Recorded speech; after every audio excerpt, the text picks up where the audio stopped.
Hello students, welcome to the lecture 5 of your chapter Matter in Our Surroundings. Previous lectures में हम effect of pressure on interconversion of matter पढ़े थे.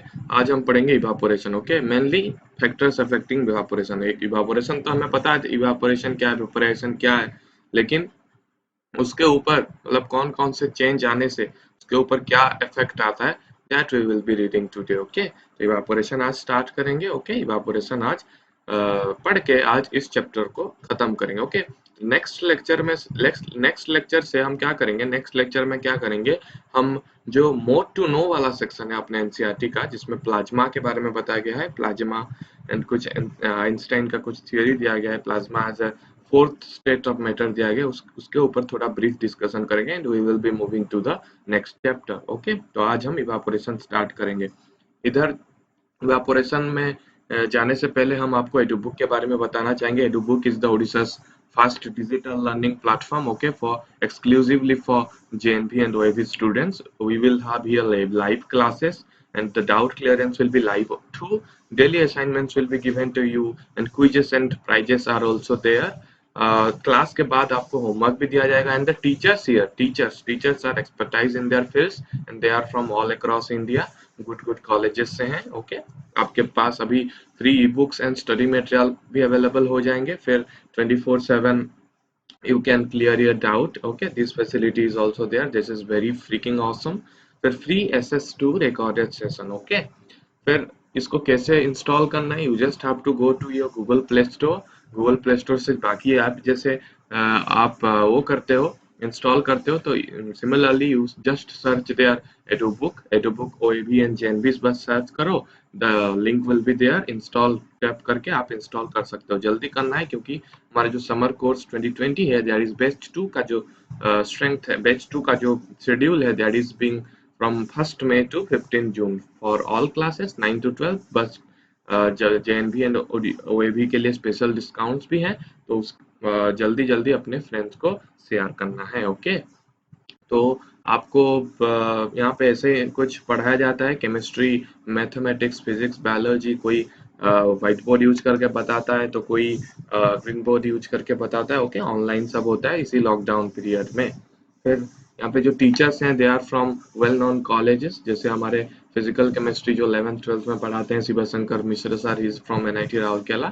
And here me myself Manas from IIT Dhanbad, I will be dealing with your mathematics. Okay, फिर mathematics and for you it is chemistry. Okay, फिर यहाँ पे जो चिन्मय Mahapatra sir हैं वो Naidu classes से हैं, वो आपके बायोलॉजी देखेंगे. आपका बायोलॉजी अभी तक स्टार्ट नहीं हुआ है तो he will be looking after that. फिर अभिजीत दास सर हैं IIT Dhanbad, he is from IIT Dhanbad and he will be looking forward to your physics. Okay, फिर समर ऑनलाइन क्लासेस का जो टाइम टेबल है आपके लिए कुछ इस तरह है. ओके, आपके लिए कुछ इस तरह है. सुबह आप मैथमेटिक्स एंड फिजिक्स पढ़ेंगे, इंग्लिश शाम को पढ़ेंगे, फिर लाइव क्विज जब होगा हम आपको नोटिफाई कर देंगे. कैसे यूज करेंगे समर कोर्स के लिए, ये 9 स्टेप्स है. पहले जब ओपन करेंगे इस ऐप को तो इस इंटरफेस आएगा. इसमें आपको अपना नाम, mail, password, mobile, class and school name you just have to mention here and you just have to register yourself. Okay, sign up करना है. अगर आपके पास पहले से अकाउंट है तो just log in to your existing account. Existing जब log in करोगे तो या रजिस्टर करोगे तो आपके पास ये ऐसा इंटरफेस आएगा होम स्क्रीन का, जिसमें बहुत सारे ऐसे आपके पास कोर्सेस हैं. तो कोर्स पर्टिकुलर को जो भी आप देखना चाहते हैं, जैसे आपका 9th समर लाइव क्लासेस है, उसके ऊपर हमें टैप करना है, क्लिक करना है. ओके, तो हमें कुछ इस तरह आ जाएगा, कोर्स डिटेल्स आ जाएंगे. कोर्स डिटेल्स में you can just have add option है, ऐड को हम दबाएंगे तो it will be added to your course section. Okay, your courses section. तो यहाँ पे देखो वैलिडिटी, ये बहुत इंपॉर्टेंट पॉइंट है. वैलिडिटी ये 30th अप्रैल तक ये फ्री है. ओके, इसलिए टिल 2024 30th अप्रैल तक दिखा रहा है. इसको अगर लाइफ टाइम करना है तो आपको पेमेंट देना पड़ेगा. ओके, तो अभी तक के लिए ये फ्री है, लेकिन 30th के बाद it will B payment basis. Payment देना है और ऐड करना है. ओके, ऐड करने के बाद you just come back to the home screen come back करने के बाद ये आपको यहाँ पे जो स्लाइडर दिख रहा है, this you have to click. Okay, slider click करने के बाद माई कोर्सेस एक ऑप्शन आएगा. माई कोर्सेस क्लिक करके you can have your what, you can have your courses here. तो ये अपना माई कोर्स स्क्रीन है। हम जैसे 9th वाले समर लाइव क्लासेस को हम ऐड किए हैं, तो इसको हम टैप करेंगे, tap your course to view. तो हमारे पास जितना भी लेक्चर्स अपलोडेड है, फिजिक्स, मैथमेटिक्स, ओके, जितना भी लेक्चर अपलोडेड है यहाँ पे दिखाई देंगे। तो बस टैप करना है उसी डे वाले कोर्स में to watch your classes you can have this interface में हम इसको देखेंगे क्लासेस को। अगर कुछ डाउट हो रहा है, you can ask your doubts in the discussions forum, okay. तो ऐसे आप इसको यूज करेंगे। So this is the steps to download your Edubook app and using it, okay. तो यूज करो और फ्रेंड सर्कल में अपना शेयर करो, ओके। समझ में आ रहा है? ओके। तो अभी चलो हम स्टार्ट करेंगे अपना आज का लेक्चर, ओके। तो फैक्टर्स अफेक्टिंग इवापोरेशन। इवापोरेशन क्या है? वही वेपोरेशन है कि नहीं? Liquid to vapour. इवापोरेशन क्या है? Liquid will be changing to vapour या gaseous state, okay. Vapour, gaseous state. तो what are the factors that affect evaporation? Evaporation को कोई स्पीड करेगा, कोई स्लो मतलब स्लो कर देगा, है कि नहीं? सब तो एक साथ मतलब एक मटेरियल, एक लिक्विड अगर इवापोरेट हो रहा है, ओके, वो लिक्विड, सपोज आपके पास वाटर है एंड सपोज आपके पास अल्कोहल है, ओके, दोनों तो एक साथ मतलब एक तरीके से इवापोरेट नहीं होंगे, they just have different properties, है कि नहीं? फिर बहुत सारे फिजिकल प्रॉपर्टीज हैं, बहुत सारे अपना केमिकल फैक्टर्स, फिजिकल फैक्टर्स, बहुत सारे फैक्टर्स हैं, है ना? तो वो जो फैक्टर्स हैं that we will be reading about, okay. So the factors affecting evaporation we will read today. This is a very important thing. You just have to read it, okay. So the first factor that affects evaporation is surface area. surface area है कि नहीं? surface area मतलब जो surface है हमारे पास जिसके ऊपर वो liquid है, okay. Suppose आपके पास ये glass है, okay, तो ये वाला surface, this is your surface. Surface का जो एरिया है, एक होता है लेटरल सरफेस एरिया, एक होता है टोटल सरफेस एरिया। तो वो जो सरफेस जितना एरिया में वो सरफेस इज बीइंग कवर्ड, उसी एरिया को हम बोलेंगे सरफेस एरिया जिसमें वाटर है। तो अगर ग्रेटर सरफेस एरिया हमारे पास है, ज्यादा बड़ा, ये चीज ध्यान देना है, उतना डीप में नहीं जाना है। ये चीज ध्यान देना है कि इसमें बोल बोल क्या रहा है। सरफेस एरिया मतलब suppose we have a greater surface area, we will have the rate of evaporation, मतलब जो speed of evaporation will be more, okay. So rate of evaporation increase, ये वाला सिंबल मतलब इंक्रीज करेगा। कब? जब सरफेस एरिया हम बढ़ा देंगे। समझ में आ रहा है? जब सरफेस एरिया हम बढ़ा देंगे। समझ में आ रहा है? मतलब जो एरिया में वो लिक्विड है वो अगर हम बढ़ा देंगे, सरफेस एरिया, वो एरिया को अगर हम बढ़ा दे रहे हैं, तो जो लिक्विड से वेपर होने का जो स्पेस है, पेस मतलब स्पीड या रेट ऑफ इवापोरेशन या rate of that process where liquid is being turned out to be vapors, तो उसी वाले प्रोसेस में अगर हम सरफेस एरिया को लेंथ मतलब बड़ा बड़ा कर रहे हैं या लार्ज कर रहे हैं, ओके, ग्रेटर कर रहे हैं, तो हमारा क्या होगा? Rate of evaporation will be increased, okay. What is the reason? This is because only the particles on the surface of the liquid get converted into vapour. मतलब यहाँ पे suppose this is your surface, तो इसके ऊपर जो particles है ना, liquid particles, they will be evaporated, liquid particles on the मतलब जो सरफेस के ऊपर जो पार्टिकल्स हैं, they those only will be get converted into vapor, है कि नहीं? पूरा लिक्विड वेपर नहीं होगा, जो ऊपर जो सरफेस के ऊपर जो लिक्विड पार्टिकल्स है, they will be vaporized, है कि नहीं? मतलब अगर आप सरफेस एरिया को बढ़ा कर रहे हो, सरफेस एरिया को अगर बढ़ा कर रहे हो, बड़े सरफेस में आप इवापोरेशन प्रोसेस चालू रख रहे हो, मतलब बड़े सरफेस एरिया में बहुत सारे पार्टिकल्स होंगे, है कि नहीं? The particles on the surface will be more in case of a greater surface area. तो पार्टिकल्स अगर बहुत सारे हैं अपने पास, ओके, अगर आपका सरफेस एरिया बहुत है and we have many particles, then what will be happening? Then more liquid particles will evaporate, है कि नहीं? More liquid particles will evaporate, हैं? तो अगर ज्यादा लिक्विड पार्टिकल इवेपोरेट करेंगे तो हमें क्या मिलेगा? रेट विल बी मोर, है कि ज्यादा स्पीड से हमें वो इवापोरेशन देखने को मिलेगा। समझ में आ रहा है? तो इसी ये रीजन क्या है, सरफेस एरिया बड़ा होने से क्यों हमारा बड़ा हो जाता है, क्योंकि सब सरफेस एरिया में, एक सरफेस में लिक्विड पार्टिकल्स आते हैं। तो सरफेस अगर बड़ा कर देंगे, ज्यादा लिक्विड पार्टिकल्स सरफेस के ऊपर रहेंगे, तो वो बहुत जोर से इवापोरेट कर जाएंगे। समझ में आ रहा है? तो first factor is your surface area, greater the surface area, if you will increase the surface area, then we will have the speed of evaporation or rate of evaporation will be more. Okay, the second is your increase in temperature. Okay, increase in temperature, एक first था surface area factor, second is your temperature factor.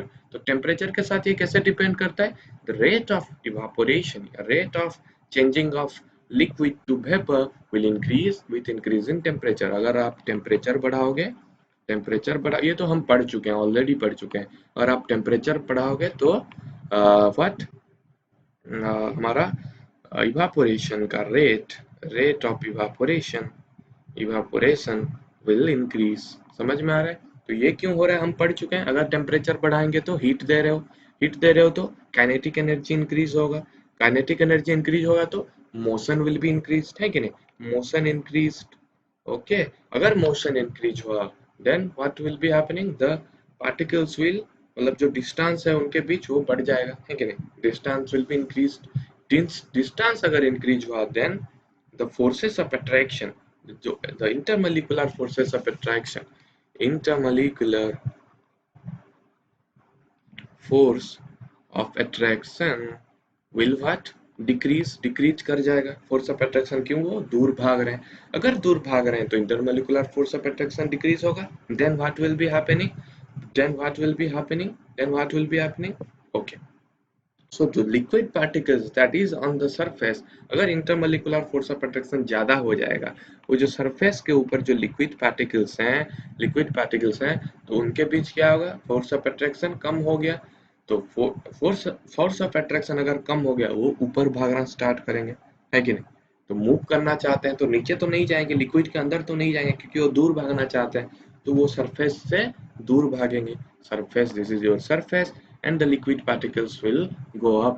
Okay, so thus forming vapors. Okay, vapor will be formed या gas will be formed. समझ में आ रहा है? तो अगर टेम्परेचर बढ़ाओगे तो rate of evaporation will be increased. First वाला क्या था, सरफेस एरिया, सरफेस एरिया बढ़ाओगे तो ज्यादा liquid particles will be there at the surface and they will be what, they will be evaporated. फिर second is your increase in temperature, temperature बढ़ाओगे तो kinetic energy बढ़ेगा, kinetic energy बढ़ेगा तो motion बढ़ेगा, motion बढ़ेगा तो what, intermolecular force of attraction decrease हो जाएगा, डिक्रीज हो गया तो वो दूर दूर भागेंगे, दूर दूर भागे, कहाँ भागेंगे, सरफेस पे है ना liquid, only at the surface, only at the surface the liquid particles will be evaporated. Only at the surface में जो लिक्विड पार्टिकल होंगे, तो अंदर तो नहीं जाएंगे वो, क्यों, क्योंकि लिक्विड पार्टिकल से वो दूर भागना चाह, दूर भागेंगे तो कहाँ भागेंगे, ऊपर भागेंगे। ओके, ज्यादा भागेंगे, है कि नहीं? फिर increase in the speed of wind, wind का एक स्पीड है। ओके, विंड जो हवा बोलते हो, विंड का स्पीड है, तो विंड के स्पीड के हिसाब से वो कैसे रेट ऑफ इवापोरेशन डिपेंड करता है। तो rate of evaporation, rate of evaporation या speed of evaporation increases, increase with increase in wind speed. Okay, wind speed अगर हमें बढ़ेगा, विंड स्पीड अगर बढ़ जाएगा किसी कारण, तो rate of evaporation, rate of evaporation will be what, rate of evaporation will increase. Okay, this is because, what is the reason, this is because due to increase in wind energy, wind energy move कर रहा है, बहुत जोर से wind energy आ रहा है, मतलब आप इसका wind का जो speed है, that is velocity, the velocity, velocity of wind, velocity of wind increase हो जाएगा। अगर speed बढ़ गया तो velocity of wind increase हुआ, अगर velocity of wind increase हुआ, move मतलब motion बहुत हुआ, तो the wind energy, wind energy, एक विंड का भी एनर्जी है, तो wind energy will be what, increase. Okay, wind energy will be increasing. Okay, तो विंड एनर्जी अगर इंक्रीज करेगा, तो जो लिक्विड पार्टिकल्स होंगे सरफेस में, लिक्विड पार्टिकल्स जो होंगे, लिक्विड पार्टिकल्स जो होंगे वो क्या करेंगे, वो क्या करेंगे, will move away with the wind. Okay, wind energy बहुत है तो विंड के साथ वो भागेंगे। समझ में आ रहा है? विंड के साथ भागेंगे। विंड के साथ अगर liquid particles they are going out, they are going out, the water vapours in the surrounding, surrounding में वाटर वेपर्स हैं, तो सराउंडिंग में सपोज हमारे पास ये सपोज दिस इज सपोज इस एरिया में हम कंसीडर कर रहे हैं, यहाँ पे वाटर वेपर्स हैं कि नहीं एटमॉस्फेयर में, सराउंडिंग में। तो जो वाटर वेपर है वो क्या है, डिक्रीज हो जाएगा। क्यों? क्योंकि wind energy will move that, okay, wind energy will move the liquid particle move कर जाएंगे एंड थस वो the vapours will be formed. Okay, okay, समझ में आ रहा है? The vapours will be formed. समझ में आ रहा है? तो increase in the speed of wind increases the rate of evaporation. Okay, this is because more the wind energy, more the liquid particles will move away with the wind and thus decreasing water vapors in the surrounding. समझ में आ रहा है? Liquid particle को कम कर देंगे। Okay, fourth one is your decrease in humidity. Okay, humidity अगर increase और डिक्रीज कर रहा है, ह्यूमिडिटी के ऊपर इवापोरेशन का क्या इफेक्ट है? ओके, तो ह्यूमिडिटी जब अपने पास हाई होता है, एयर में अगर ह्यूमिडिटी हाई होता है तो अमाउंट ऑफ वाटर वेपर्स बहुत है कि नहीं? जैसे गर्मी में वाटर वेपर्स बहुत हैं तो हमें बहुत स्वेटिंग आता है कि नहीं? तो अमाउंट ऑफ वाटर वेपर्स जब ह्यूमिडिटी इज मोर, अगर हमारा ह्यूमिडिटी मोर है, सपोज ये इसको हम इंक्रीज बोलते हैं, ह्यूमिडिटी ही बोलते हैं, the humidity effect on evaporation. Okay, तो ह्यूमिडिटी अगर ज्यादा होगा मतलब उसमें बहुत सारा वाटर वेपर है, वाटर वेपर बहुत सारा है कि नहीं? वाटर वेपर हमारे पास बहुत है। अगर वाटर वेपर अगर हमारे सराउंडिंग में बहुत है, अगर एयर में या सराउंडिंग में एयर में बहुत सारा वाटर वेपर्स हैं, तो एआर का कुछ कैपेसिटी है कि नहीं? एआर का कुछ कैपेसिटी है। क्या कैपेसिटी है? कुछ कैपेसिटी है जो इस definite amount of water vapours को टेक अप कर सकता है, उससे ज्यादा वो नहीं कर सकता है कि नहीं? उसका कुछ मतलब कैपेसिटी है जिसके बियॉन्ड वो नहीं जा सकता वाटर वेपर, है कि नहीं? एयर का कुछ जैसे एक suppose you have some cup, इसमें कुछ डेफिनाइट अमाउंट ऑफ चाय रह सकता है नहीं, ऐसे एयर में भी कुछ definite amount of water vapour रह सकता है कि नहीं? तो ज्यादा होता है वो, जब ह्यूमिडिटी ज्यादा होता है उस टाइम हमारे पास वाटर वेपर बहुत होते हैं एयर में। तो हम जब किसी लिक्विड को जब हम इवापोरेट करेंगे तो वो जो वेपर बनेगा वो जाएगा कहाँ? एयर में तो नहीं जाएगा क्योंकि एयर के पास स्पेस कम है वाटर वेपर के। समझ में आ रहा है? तो जब ह्यूमिडिटी बढ़ेगा, वाटर वेपर जो लिक्विड से जो वेपराइज होके जा रहे थे वेपर या जो गैसियस फॉर्म, वो कहाँ पे जाएंगे? अगर यार के पास स्पेस ही नहीं है ह्यूमिडिटी के टाइम, वो जाएंगे नहीं। It means the relative evaporation will be decreased will be decreased upon increasing humidity. समझ में आ रहा है? तो ह्यूमिडिटी ज्यादा हो जाएगा तो हमारे पास वाटर वेपर्स बहुत हैं एयर में, तो वेपर्स बहुत हैं एयर में तो उसका कुछ डेफिनाइट कैपेसिटी है एयर का, उतना रहना है। समझ में आ रहा है?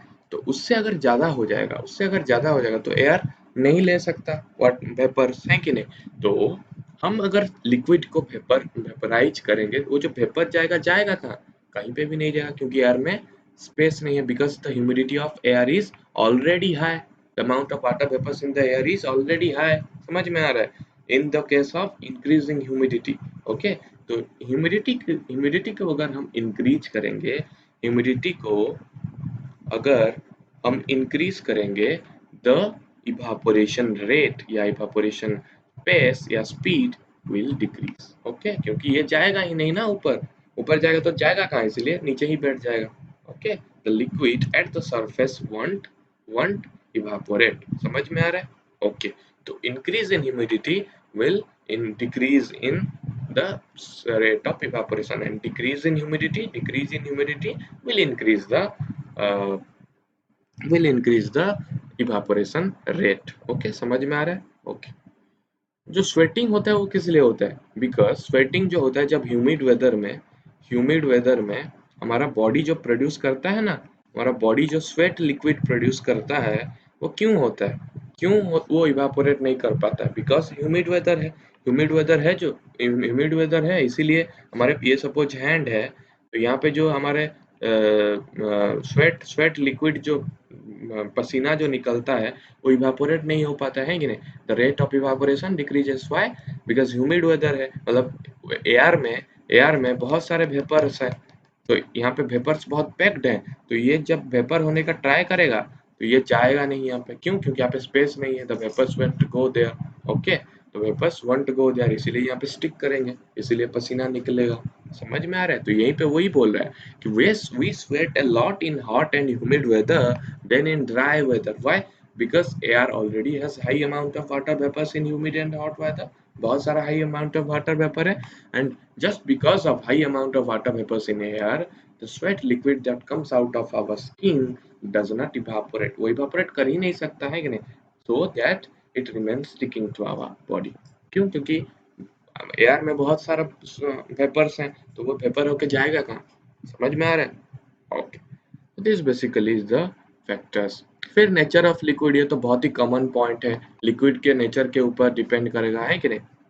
जैसे अगर बॉइलिंग पॉइंट अगर लेस है, अगर बॉइलिंग, देखो तुम बॉइलिंग पॉइंट मतलब क्या है, कुछ टेम्परेचर है, अगर टेम्परेचर उसका लेस है, बॉइलिंग टेम्परेचर या बॉइलिंग पॉइंट जो बोल रहे हो, और बॉइलिंग टेम्परेचर उसका लेस है, मतलब वो बहुत कम हीट दोगे तो वो इवापोरेट हो जाएगा। अगर बॉइलिंग टेम्परेचर सपोज एक एक का है 273 केल्विन, एक का है 373 केल्विन, एक का है 473 केल्विन बॉइलिंग पॉइंट, तो अगर आप हीट कर रहे हो तो कौन सा इजीली इवापोरेट होगा? ऑब्वियसली ये, क्योंकि इसका बॉइलिंग पॉइंट कम है, लेस है।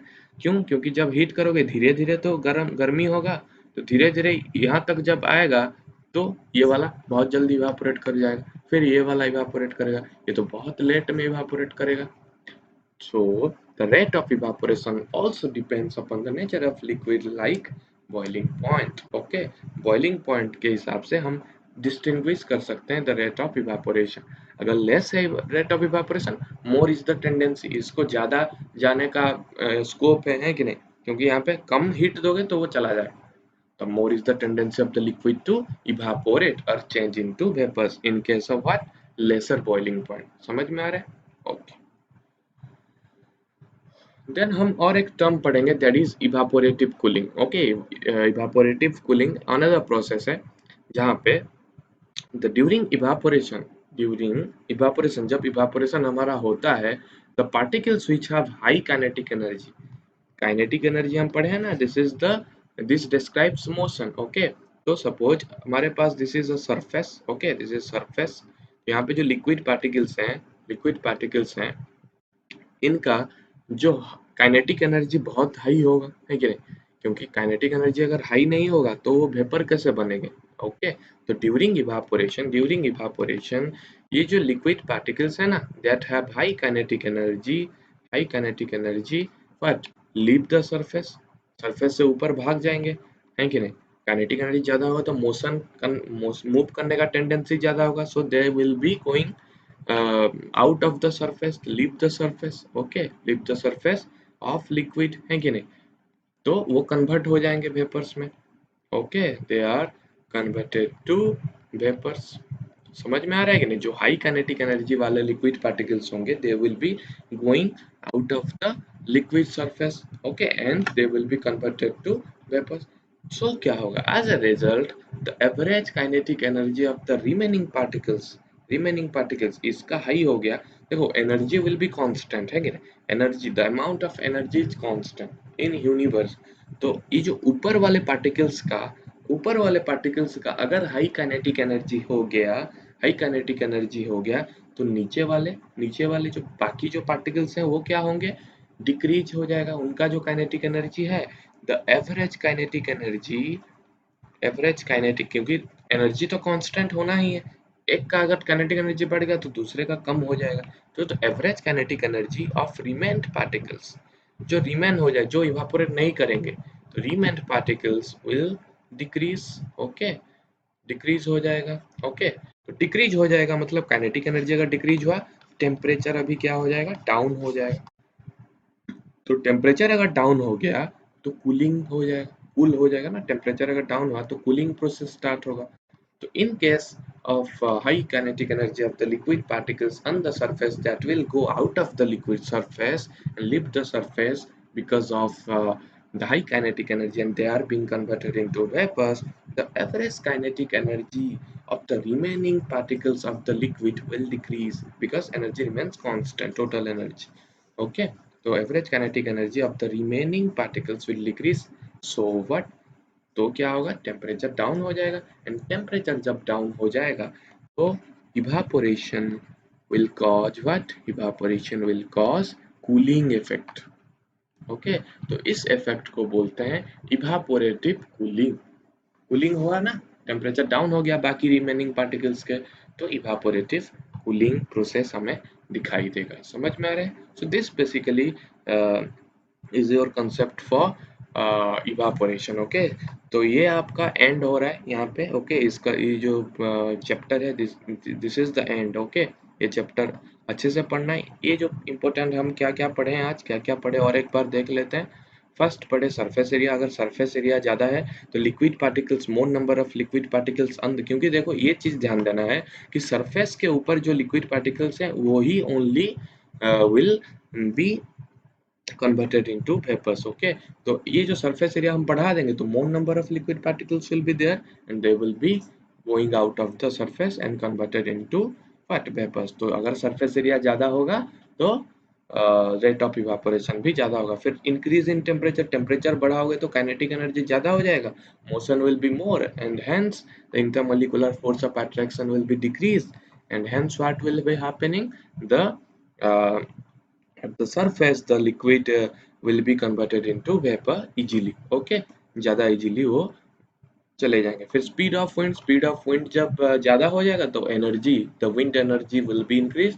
द विंड एनर्जी के पास, विंड एनर्जी के साथ वो क्या हो जाएगा, wind energy के साथ वो क्या हो जाएगा, the liquid particles will be moving away। okay, तो liquid particles will move away with the wind and thus क्या होगा, डिक्रीज कर जाएंगे। वाटर वेपर अगर डिक्रीज हो गया, एक सराउंडिंग में वाटर वेपर अगर डिक्रीज हो गया तो ये जो हम लिक्विड से जो वेपर्स बना रहे हैं, लिक्विड से जो वेपर बना रहे हैं वो उनका जाने का यहाँ पे टेंडेंसी, क्योंकि स्पेस बन गया वाटर वेपर के लिए। तो ये जो वेपर है, ये जो वेपर है वो स्पेस में चले जाएंगे, है कि नहीं, जो ज्यादा कम हो गया। क्योंकि वाटर वेपर किसको लेके चले, वाटर वेपर जो पहले से सराउंडिंग में है वो तो विंड लेके चला जाएगा, विंड एनर्जी बहुत है तो वहां पे स्पेस बना, तो उसी स्पेस में हम जो लिक्विड वेपराइज करेंगे they will be going there. Okay, तो evaporation will be more in case of increase in the speed, the rate of evaporation increases with increase in the wind speed. फिर humidity अगर increase हुआ हमारा down हो जाएगा rate of evaporation. क्यों? क्योंकि हमारे पास ह्यूमिडिटी में बहुत सारे वेपर पार्टिकल्स हैं, तो एयर में बहुत सारे हैं तो एयर का कुछ कैपेसिटी रहता है, तो एयर का कुछ कैपेसिटी रहने के कारण वो ज़्यादा है, इसीलिए स्पेस कम है वेपर के लिए। तो हम जब वेपराइज करेंगे तो वो वहाँ पे एड अप नहीं हो सकते। ओके, समझ में आ रहा है? तो ह्यूमिडिटी के साथ वो डिक्रीज करेगा, ज़्यादा humidity less rate of evaporation. तो इसीलिए स्वेटिंग होता है, स्वेटिंग होता है। स्वेटिंग इन समर क्यों होता है? तो जो स्वेट लिक्विड हमें हमारे बॉडी से स्किन जो प्रोड्यूस करता है वो इवापोरेट नहीं कर सकता। क्यों? क्योंकि ह्यूमिड वेदर में बहुत सारा वाटर वेपर है, पार्टिकल है कि नहीं, बहुत सारा पार्टिकल है एयर में। तो जो एयर के पास वो इतना स्पेस नहीं है वेपर रखने के लिए, तो ये जो इवापोरेशन करने का ट्राई करता है हैंड से स्वेट लिक्विड, वो इवापोरेट नहीं हो पाता। Okay, and nature of liquid also there, जितना लेस बॉइलिंग पॉइंट होगा उतना ज्यादा रेट ऑफ इवापोरेशन होगा, क्योंकि वो जल्दी वो टेम्परेचर अचीव कर लेगा हीट करने से, है कि नहीं।